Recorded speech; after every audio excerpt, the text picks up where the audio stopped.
오늘 함께 은혜를 나누고자 하는 말씀은 레위기 13장 9절에서 17절 말씀입니다.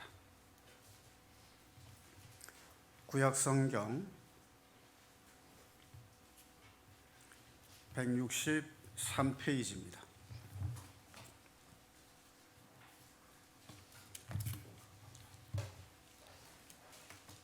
찾으셨으면 함께 봉독하시겠습니다.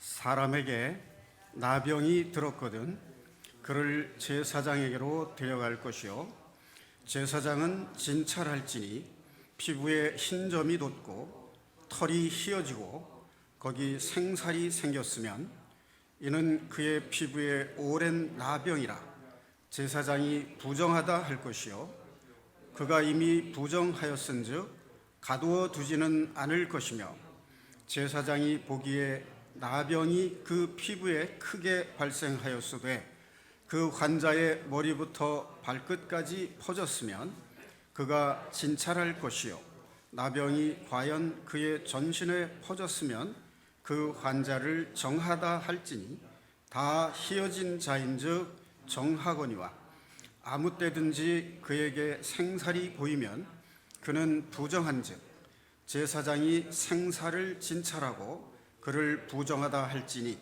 그 생살은 부정한 것인즉 이는 나병이며 그 생살이 변하여 다시 휘어지면 제사장에로 갈 것이요 제사장은 그를 진찰하여서 그 환부가 휘어졌으면 환자를 정하다 할지니 그는 정하니라.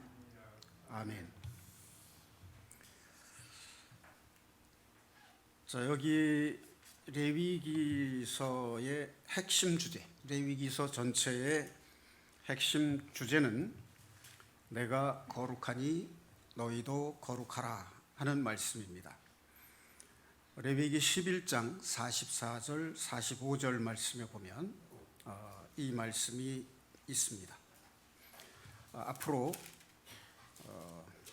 한 장을 넘기면 162페이지 레위기 11장 44, 45절이 나옵니다. 제가 읽겠습니다. 나는 여호와 너희의 하나님이라 내가 거룩하니 너희도 몸을 구별하여 거룩하게 하고 땅의 긴 길짐승으로 말미암아 스스로 더럽히지 말라. 나는 너희의 하나님이 되려고 너희를 애굽 땅에서 인도하여 낸 여호와라. 내가 거룩하니 너희도 거룩할지어다. 자, 이 같은 말씀이 레위기서 19장 2절 말씀에도 나오고 20장 7절에도 나옵니다. 또 출애굽기 19장 6절에도 보면 이 같은 말씀이 나오고요. 베드로전서 1장 16절에도 이 말씀이 나옵니다. 그리고 레위기서의 그 내용을 보면 크게 세 가지로 이루어져 있습니다. 첫째는 제사법에 대한 내용이 나옵니다. 1장부터 5장까지. 그 다음에 두 번째는 정결법, 이 몸을 깨끗하게 하고 죄로부터 멀리하는, 그래서 생활 속에서도 또는 먹는 음식 가운데에도 정결한 것만을 먹으라 이렇게 규정한 정결법이 있습니다. 그 다음에 세 번째는 이제 생활법 또는 시민법이라고도 말을 하는데 이런 법이 있습니다. 이것은 하나님 나라 백성으로 살아가면서 하나님 나라 백성답게 거룩한 천국 백성답게 살아가기 위한 훈련을 하시기 위해서 이런 법을 주셨습니다. 자, 그런데 오늘 읽은 이 본문 말씀에 보면 얼핏 보면 이해가 잘 안 가는 부분이 있습니다. 그러니까 몸에 나병이 생겼는데 악성 피부병 또는 문둥병 또는 나병 또는 한센병 이렇게도 부릅니다. 그런데 부분적으로 생살이 나 있으면 부정하다는 것입니다. 제사장에게서 진찰을 받아봐서 그렇게 생살이 보이면 이는 부정하다. 그래서 이 문둥병이 걸린 사람은 진 밖으로 격리시키기 때문에 제사장에게 가서 보여서 문둥병이 되면 뭐 진 밖에 나와 있는 사람이니까 다시 격리시킬 필요는 없죠. 이제 가두거나 격리시킬 필요는 없습니다. 자, 그다음에 머리끝에서부터 발끝까지 전부 다 휘어지면 그는 정하다, 이렇게 진찰을 하라는 것이죠.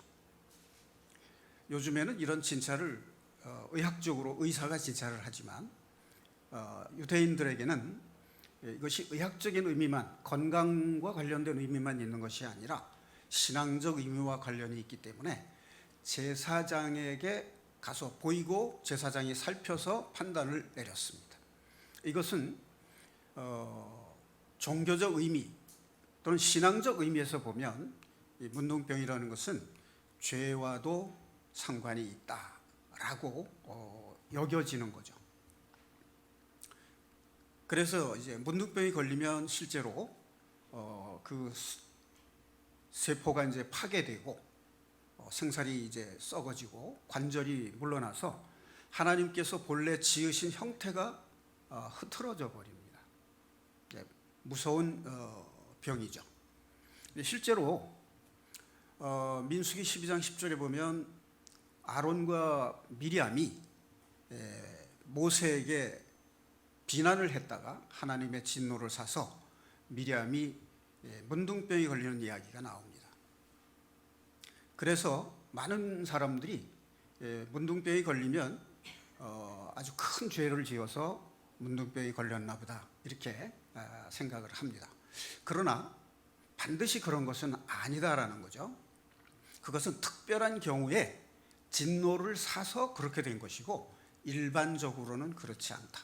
그러니까 이분법적으로 죄가 있으면 병이 걸리고 병이 있으면 그것은 죄를 진 거다, 이렇게 판단하는 것은 성경적이 아닌 것입니다. 이제 경우에 따라서 달라요. 성경에도 보면 하나님의 영광을 나타내기 위해서 병을 주신 경우도 있습니다. 그러니까 조상의 죄도 아니고 본인 자신의 죄도 아닌, 그런데 맹인인 경우가 있었습니다. 그러니까 예수님께서 직접 그렇게 말씀을 하신 바 있죠. 자, 그런데 생살이 나 있고 나 있으면 부정하고 전신이 나병이 있으면 정하다, 이렇게 읽으면 반대인 것 같이 생각이 돼요.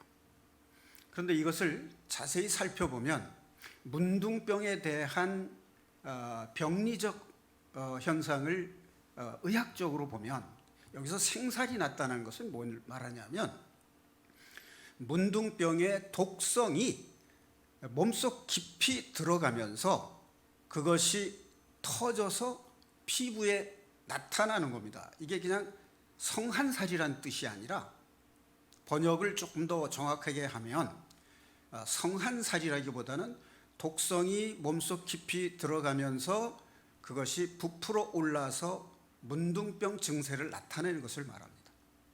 그래서 부정하다, 이렇게 말하는 것이죠. 그 다음에 전신이 휘어진다는 것은 뭘 말하냐면 몸속 깊이 들어가 있던 문둥병의 독성이 피부 밖으로 솟아나서 피부가 휘어진다는 것은 이제 독성이 거의 다 빠져나와서 이제 딱지가 지고 딱지가 떨어지게 되면 완치가 되는 것을, 그런 징조를 나타내는 것을 말합니다.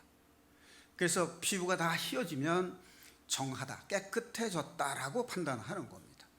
그런데 그렇게 됐다가 다시 생살이 돋으면 다시 부정하다는 판결을 내리게 됩니다. 자, 그렇다면 이것이 영적으로, 신앙적으로는 어떤 의미를 가지게 되는가 하는 것이죠. 자, 그것을 좀 더 정확한 의미, 구체적 의미를 살펴보기 위해서 누가복음 18장 한번 찾아보겠습니다.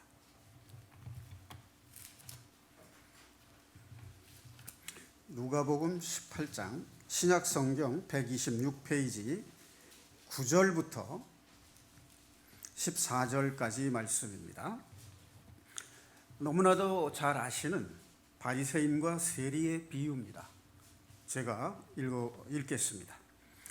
또 자기를 의롭다고 믿고 다른 사람을 멸시하는 자들에게 이 비유로 말씀하시되, 다시 한번요. 자기를 의롭다 믿고 다른 사람을 멸시하는 자들에게 이 비유로 말씀을 하시되, 두 사람이 기도하러 성전에 올라가니 하나는 바리새인이요 하나는 세리라. 바리새인은 서서 따로 기도하여 이르되, 하나님이여, 나는 다른 사람들 곧 토색, 불의, 간음을 하는 자들과 같지 아니하고 이 세리와도 같지 아니함을 감사하나이다. 나는 일주일에 두 번씩 금식하고 또 소득의 11조를 드리나이다 하고, 세리는 멀리 서서 감히 눈을 들어 하늘을 쳐다보지도 못하고 다만 가슴을 치며 이르되, 하나님이여 불쌍히 여기소서, 나는 죄인이로소이다 하였느니라.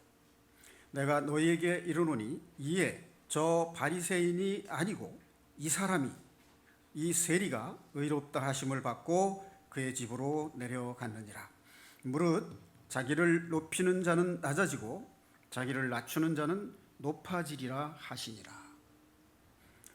자, 이 레위기서 13장 9절에서 17절 말씀하고 누가복음 18장 9절에서 14절까지 이 말씀을 견줘보면 어떤 의미가 살아나느냐 하면, 여기서 바리새인은 자기를 스스로 의롭다고 생각하고 남을 무시한다, 비난한다, 이런 사람에 해당하는 거죠.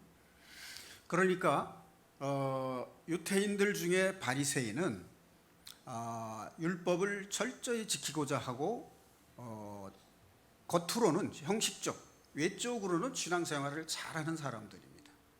그러니까 자기가 11조도 철저히 하고 금식도 일주일에 2번씩 하고 율법을 잘 지킨다라고 자부심을 가지고 있으면서 다른 사람을 비난하고 자기를 스스로 의롭다 하고 여긴다는 것이죠. 그런데 세리는 하늘을 쳐다보지도 못하고 죄인이로소이다 라고 고백을 했어요. 그런데 주님께서는 바리새인이 아니라 이 세리가 의롭다 하심을 받고 집으로 내려갔다.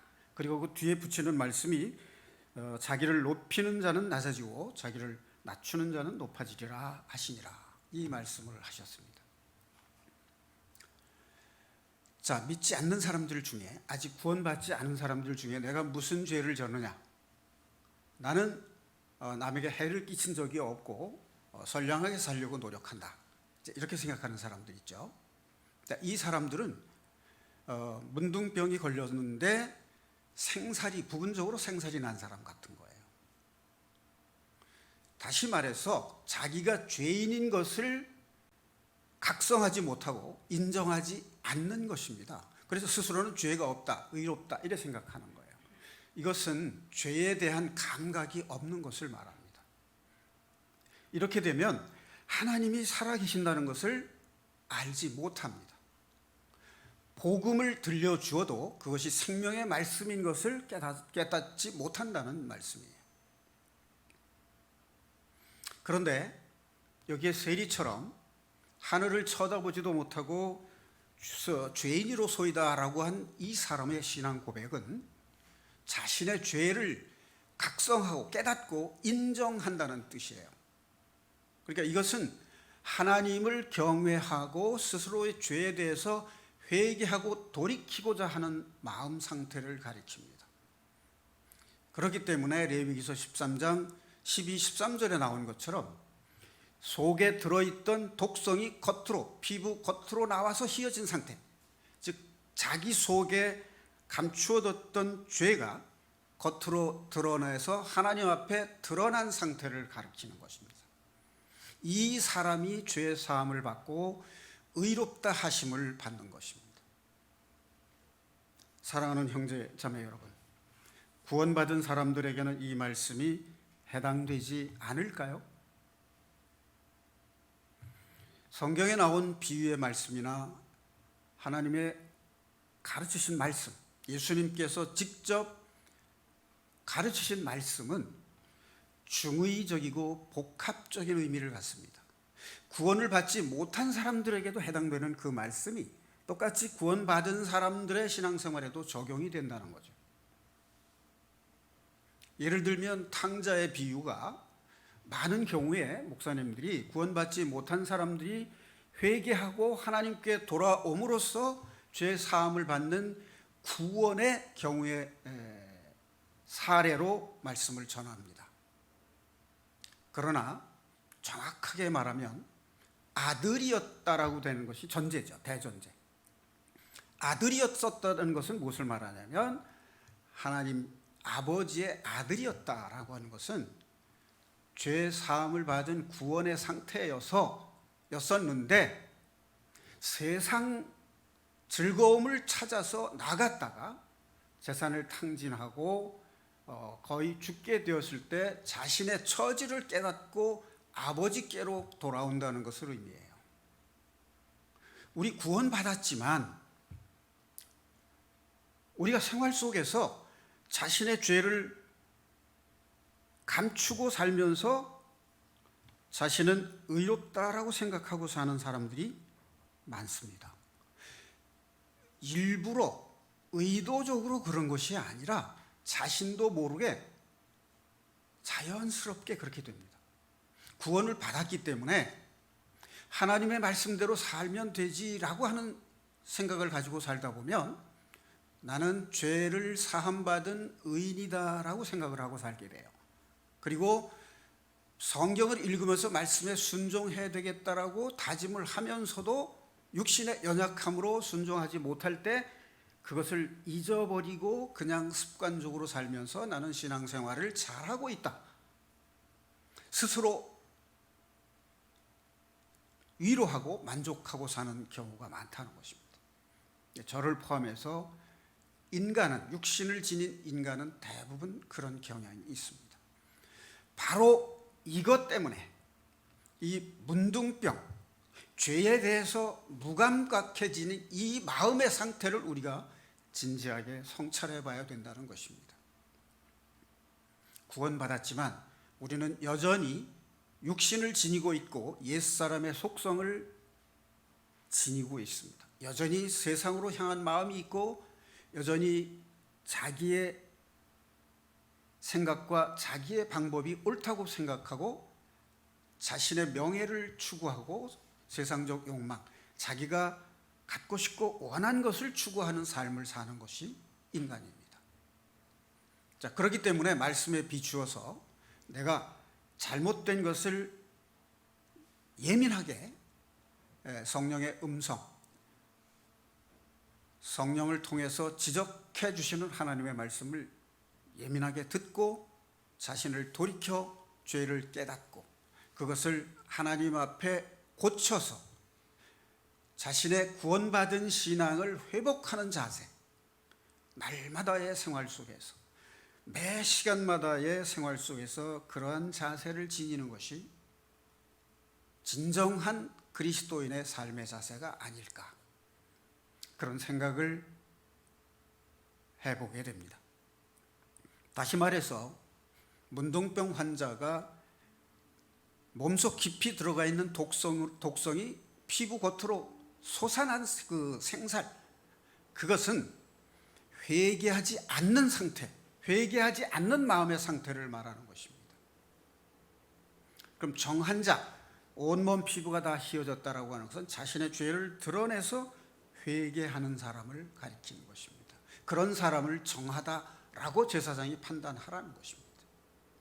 자신의 속에 구원을 비록 예수님의 단번에 영원하신 속죄의 은혜를 통해서 죄 사함을 받고 영적 구원을 받았지만 연약한 육신 때문에 옛사람의 습성이 아직도 정복되지 않고 완전히 벗어버리지 못한 나의 심리 상태를 돌이켜 자기 속에 어떤 생각과 어떤 마음의 상태가 하나님의 규례와 하나님의 계명에 어긋나는가, 그것을 민감하게 각성을 하고 성령의 음성을 들어서 참다운 신앙을 회복해 나가야 된다는 것을 의미하는 것입니다. 자, 율법은 열심히 지키고자 합니다. 바리새인들은. 자, 그 율법은 어떤 의미냐? 율법은 지키라고 주셨는데 그걸 지키려고 하니까 지킬 수가 없는 것입니다. 그러니까 율법으로는 죄를 깨닫게 하기 위해서 주신 거예요. 율법에 비추어 보면 내가 지킬 수 없다는 것을 알게 되죠. 그래서 내가 죄인임을 깨닫게 되는 거예요. 이 율법이 없으면 자신이 죄인인 것을 깨달을 수 없습니다. 죄인인 것을 깨닫지 못하면 회개할 수 없고, 회개하지 않으면 성령의 임재가 경험할 수 없고, 임재를 경험할 수 없고, 주님의 죄 사함의 은혜를 입을 수가 없다는 것입니다.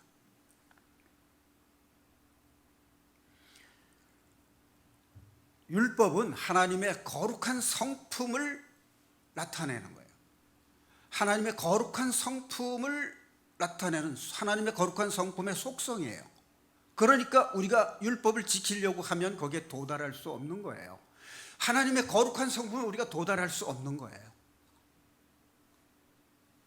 그래서 하나님은 지극히 높으신 창조주이시며 거룩하신 분이고 죄가 없으신 분이기 때문에 피조물인 나, 죄로 얼룩진 이 부족하고 연약한 죄인은 주님의 은혜가 아니고는 더 이상 살 수가 없구나 하는 것을 깨닫고 하나님께로 나오게 하는 것입니다.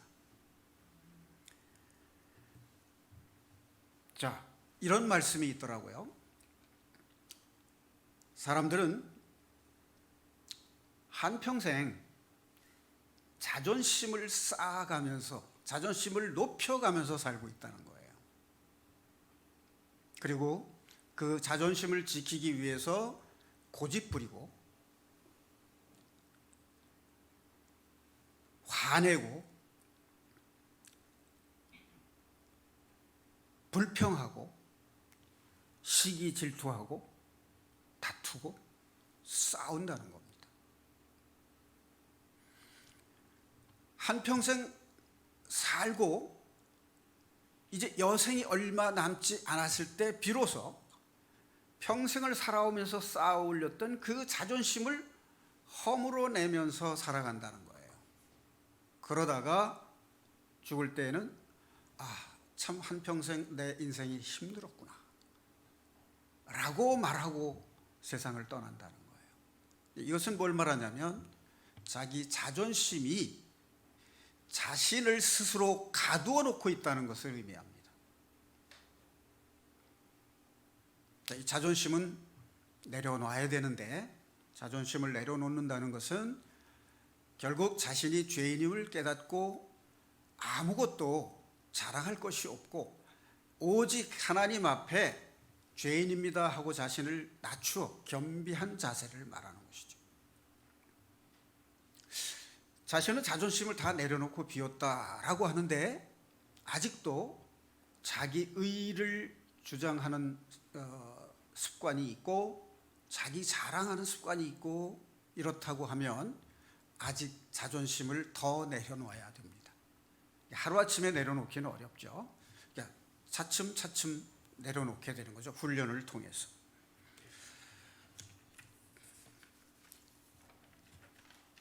자, 제가 형제자매님들에게 이런 질문을 한번 드려보겠습니다. 여러분은 행복하십니까?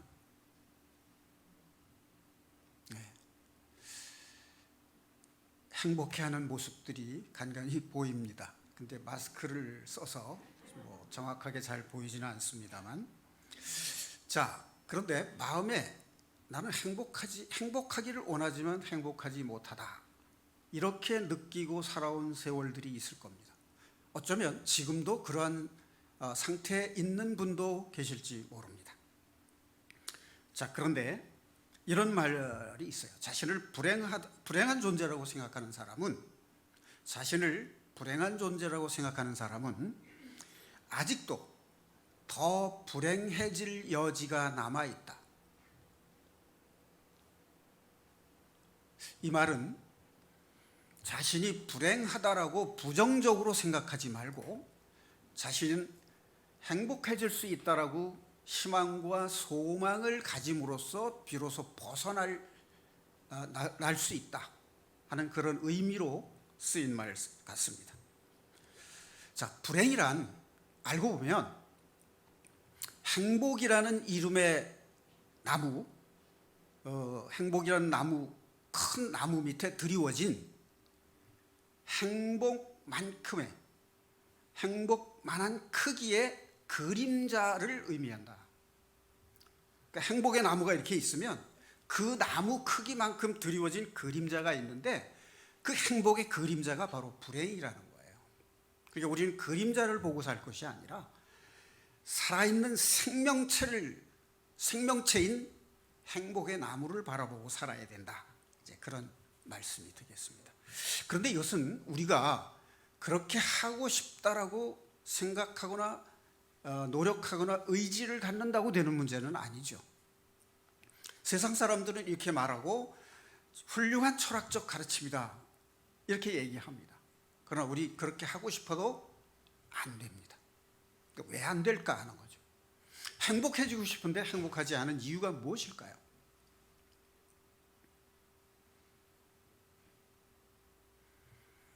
이것은 관계가 깨졌기 때문입니다. 아담이 선악과를 먹음으로써 하나님과 아담과의 사이에 언약의 관계가 깨진 것입니다. 그것을 구체적으로 말하면 우리가 행복하지 못한 이유는 죄 때문입니다.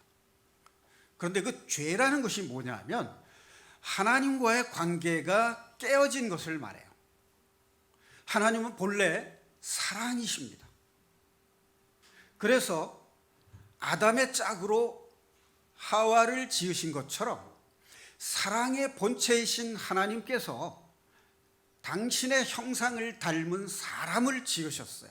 사랑의 짝으로 지었습니다. 택함받은 이스라엘은 남편이신 하나님의 아내로 부르고 있습니다. 이 구약 성경에 보면, 구체적으로는 호세아서에 보면 하나님이 호세아에게 명하기를 고멜이라는 음란한 여자를 취해서 아내로 삼으라 라고 말을 해요. 그것은 말도 안 되는 억지 아닙니까? 그래서 제발 그렇게 하지 않았으면 좋겠다고 하니까 하나님께서 강권하십니다. 그러면서 깨우쳐 알게 된 것이 뭐냐면 하나님께서 가나안 땅으로 인도하시겠다고 약속한, 아브라함에게 언약한 그 약속을 이스라엘 백성이 깼잖아요. 그리고 우상을 숭배했어요. 이것이 음녀입니다.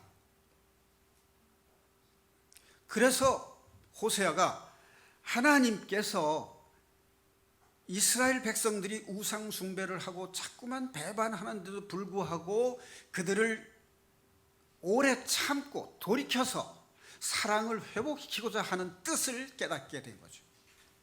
이런 말씀들을 통해서 선지자들은 예수 그리스도께서, 하나님께서 약속하신 구원자 예수 그리스도께서 오실 것을 알게 되는 거예요. 자, 사람이 컴퓨터를 만듭니다. 근데 컴퓨터가 바이러스가 생겨서 먹어서 고장이 났어요. 그럼 이 바이러스를 먹어서 고장난 컴퓨터가 스스로 고장난 자기 자신을 고칠 수 있나요?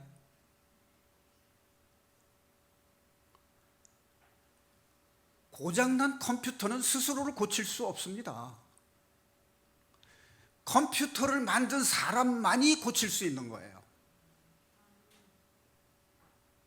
이 말씀은 하나님과의 언약 관계를 깨뜨리고 하나님을 떠나서 내가 하나님처럼 되고 싶다라고 한 그 범죄자인 사람, 그 잘못된 관계가 깨어진 것을 스스로는 회복시킬 수 없습니다.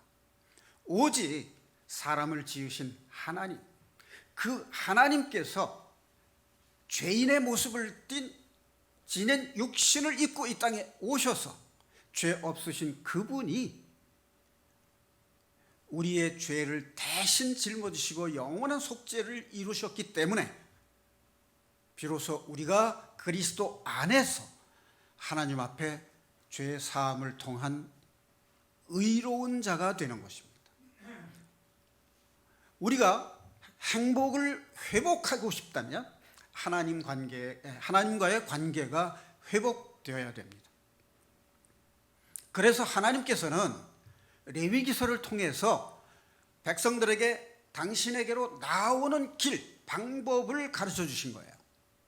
제사법을 통해서 희생제물, 제사장이 희생제물을 드려서 죄가 사해집니다. 이 제사장은 대제사장, 지성소에 들어갈 수 있는 사람은 그 해에 대제사장만이 들어갈 수 있습니다. 이 대제사장은 누구를 상징하느냐면 예수님을 상징하는 거죠. 예수님을 예표하는 것입니다. 그러니까 구약 성경은 오직 하나님께서 약속하신 언약의 자손 예수 그리스도가 성령으로 잉태해서 이 땅에 육신으로 와서 십자가에 보혈을 흘림으로써 몸소 희생제물이 되셔야만 인간을 죄에서 구원하실 수 있다라고 하는 계획을 세우시고 그것을 예정하신 것입니다. 그러니까 어떤 사람이 구원을 받을 것이고 어떤 사람은 구원을 받지 못할 것이다 라고 하는 걸 예정한 것이 아니고 구원의 계획을 미리 정하신 것이 예정이에요. 사탄의 유혹으로 말미암아서 아담이 범죄함으로 하나님과의 관계가 끊어져서 죽게 된, 사망에 이르게 된 사람을 두 번째 아담으로 오신 예수님께서 하나님 말씀에 순종하심으로 희생 제물이 되어서 죄인들의 죄를 사하시고 하나님과의 관계를 회복하는 길을 열어놓고 이 아담을 유혹해서 범죄하게 만든 이 사탄을 멸하신 것입니다. 그래서 주님께서 오신 거죠. 자, 부부간에도 사랑과 신뢰가 깨지면 그것이 행복하지 못한 이유, 불행한 이유가 되는 거죠. 부모와 자식 간에도 그렇고 형제와 자매 간에도 그렇습니다. 자, 그런데 이 관계가 회복이 된다는 것은 무엇을 의미하느냐? 사랑의 관계가 회복되는 것을 의미하는 것입니다.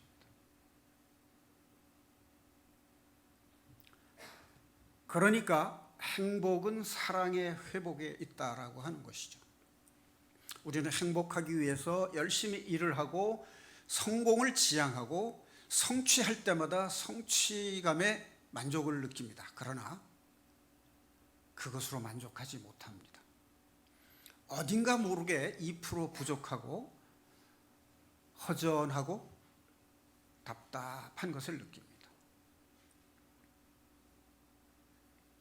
이 근본적인 불행의 문제를 해결하기 위해서는 사랑과 신뢰를 회복하는 것입니다.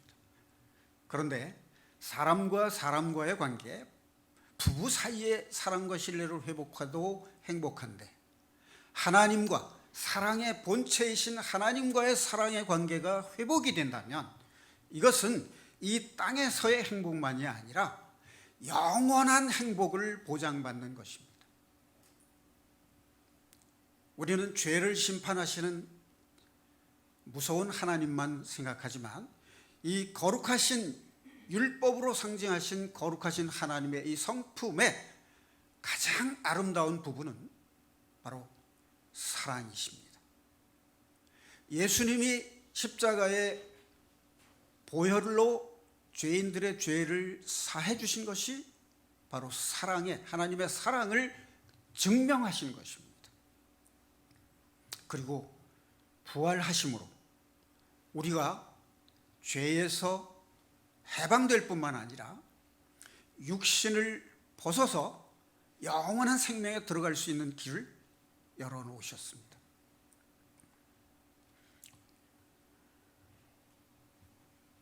자,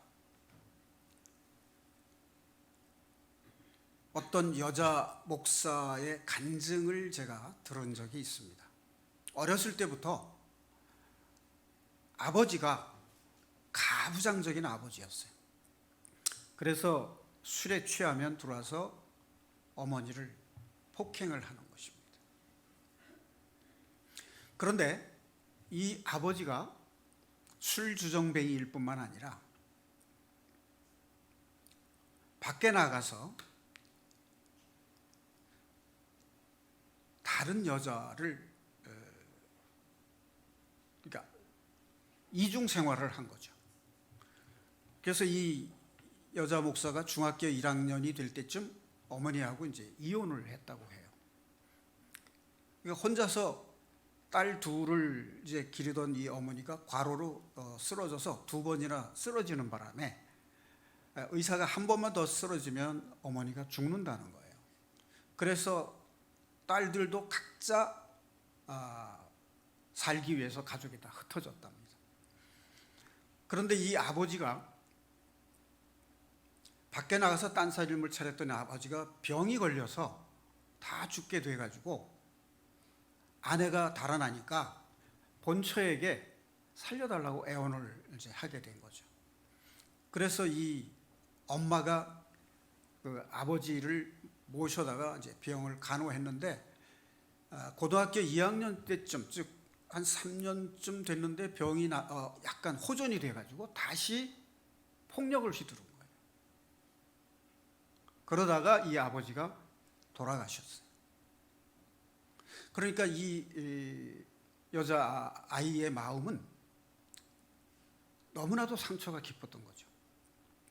그래서 자살을 결심을 하고 여러 번 시도를 했는데 뜻을 이루지 못하자 이런 생각이 났다는 거예요.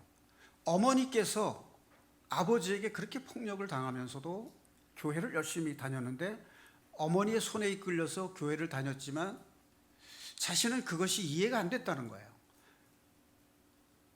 열심히 하나님을 믿는데 왜 우리 엄마는 그렇게 복을 받지 못하고 불행하게 사셨을까? 그래서 기왕이면 교회에 가서 죽자라고 생각을 했다는 거예요. 그래서 비어있는 교회 본당 어두운 깜깜한 곳에서 기도도 나오지 않고 그래서 자신의 신세 타령을 하면서 울부짖다가 갑자기 주변이 환해지면서 이런 음성을 들었다는 거예요. 나는 너와 항상 함께 있었다. 지금도 너와 함께 있느니라 하는 음성이 들렸다는 거예요. 그래서 하나님 정말 살아계시군요 라고 마음을 먹고 이제 자살을 그만두고 정말로 교회에 열심히 다녀야 되겠다라고 생각을 하고 주일마다 예배에 참석을 했어요. 그러자 목사님의 설교가 귀에 들리기 시작했다는 겁니다. 그러던 어느 날 목사님이 예배 후에 잠깐 얘기 좀 하자. 그래서 이제 예배가 끝나고 복도에서 기다리고 있었답니다. 그런데 목사님이 나오시면서 복도에서 이제 마주쳤는데 다가오시더니 눈물이 글썽해지시더라는 거죠. 그래서 이제 목사실에 들어가서 이제 상담을 하려고 들어갔는데 목사님이 아무 말씀도 안 하시고 눈물을 흘리시더라는 거죠. 한 30여 분 동안을 계속 눈물을 흘리시더래요. 그래서 이 목사님이 나에 대해서 사정을 알지도 못하실 텐데 왜 저렇게 우실까? 더구나 여자 목사님도 아니고 남자 목사님이 자기를 위해서 그렇게 울어준다는 데 대해서 감동을 했어요. 아, 세상에는 나를 이렇게 사랑해주고 이해해주는 사람도 있구나 하는 감동을 받았다는 거예요. 그래서 예수 그리스도께서 나를 사랑하셔서 십자가에 그 귀하신 몸에 온 몸에 피를 쏟으시고 영원한 죄를 속죄하신 그 예수님의 사랑에 감동이 밀려왔다는 겁니다. 아버지와 어머니에게서 사랑을 받아보지 못한 이 소녀가 목사님의 사랑을 통해서 인격적으로 하나님을, 살아계신 하나님을 만나게 된 겁니다. 그래서 귀로만 듣던 교리가 아니라 뜨거운 가슴으로 사랑이 풍성하신 하나님을 인격적으로 만나게 돼서 비로소 죄사함과 구원을 경험하게 됐다는 겁니다.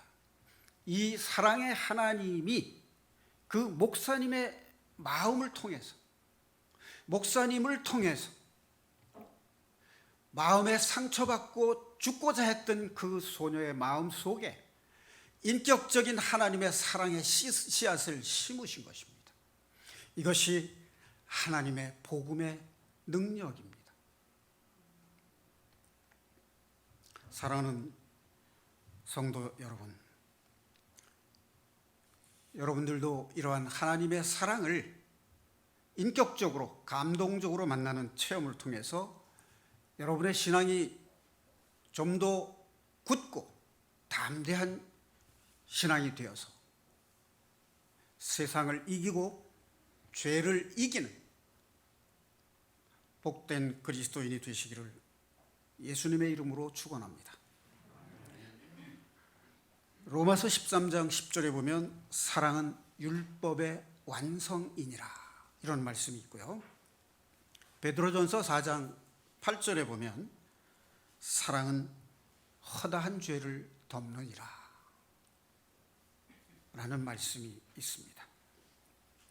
우리는 육신의 질병을 치유받아도 그 감동을 통해서 예수님을 영접하고 그리스도인이 되는 사람들이 있습니다. 물론 그것이 참 구원이 되기 위해서는 그 마음의 치유를 받아서 예수 그리스도의 사랑이 온몸으로 느껴져서 자기 마음 속에 상처받은 그 마음이 치유됨으로써 구원을 체험하는 그런 인격적인 하나님과의 사랑의 만남이 있음으로 해서 진정한 구원, 참다운 구원을 경험하는 이런 일들이 우리 사회, 우리 속에, 우리 교회 공동체 속에 날마다 일어나는 축복을 누리실 수 있기를 주님의 이름으로 축복하고 기도드립니다. 기도하시겠습니다.